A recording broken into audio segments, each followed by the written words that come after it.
ఇలా మీరు యూరియా బస్తాలు ఇవ్వలేదు, నిలబెట్టిన రైతులందరినీ. ఈ ప్రభుత్వాన్ని నేను డిమాండ్ చేస్తా ఉన్నాను, మీరు రైతు బంధు కింద 15,000 రూపాయలు ఎకరానికి ఇస్తామని చెప్పిర్రు. ఒకటే ఒక పైసలు ఇచ్చారు తప్పితే మళ్ళా మీరు ఇయ్యలే. అది కూడా 15,000 కాదు 12,000 ఇచ్చారు. ఒక్కొక్క రైతుకి మీరు 75,000 రూపాయల బాకీ ఉన్నారు.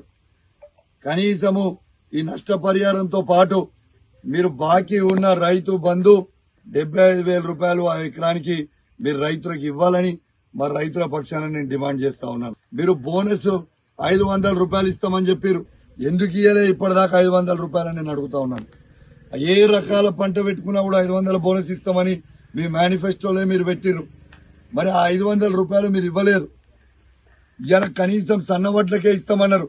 మరి ఆ సన్నవడ్లకు పంటకు కూడా మీరు ఇవ్వకపోవడం చాలా బాధాకరం అని చెప్పి సందర్భంగా తెలియజేస్తా ఉన్నాం.